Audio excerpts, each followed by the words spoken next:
The government is facing fury over its decision not to compensate women affected by the way changes to the state pension age were communicated.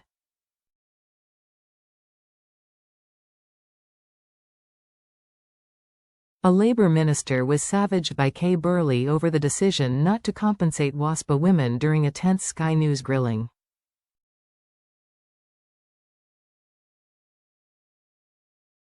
Rushanara Ali insisted the move would not have been fair or proportionate use of public money and that 90% of women born in the 1950s knew that the state pension was increasing.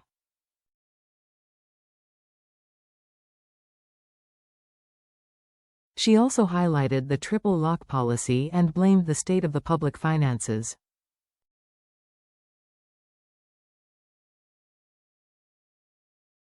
But the Sky News presenter repeatedly said I am talking about WASPI women and urged her to stay on topic as she pressed the Labour MP on the issue.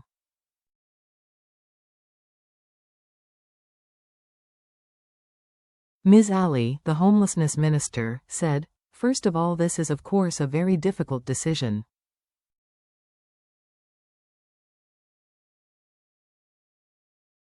The situation is that in terms of the compensation it would be up to some £10 billion, which we don't feel is fair or proportionate in terms of use of public money, given that some 90% of those affected it would not have made a difference in terms of the delay in the letters.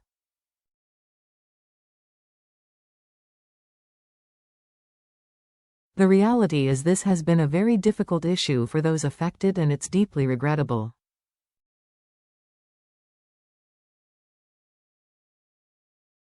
Lessons will need to be learned, in terms of what we're doing more broadly, the triple lock.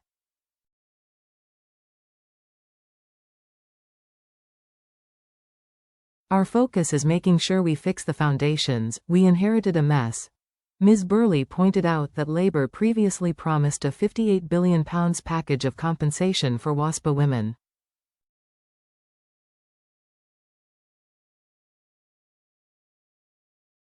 Ms. Ali said, "If you look at the Ombudsman report, it's very clear that 9 out of 10 women it would not have made a difference in terms of the letters being received.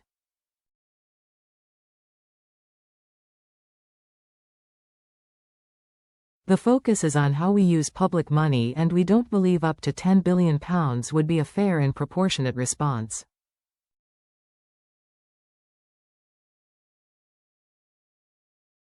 Our focus is on tackling the cost of living crisis."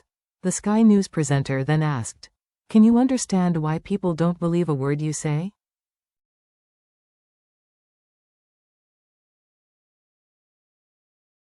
The Labour MP said, "We've got to focus on the issues at hand in terms of improving the living standards of pensioners, and that's why the triple lock is critical. That's £30 billion of investment."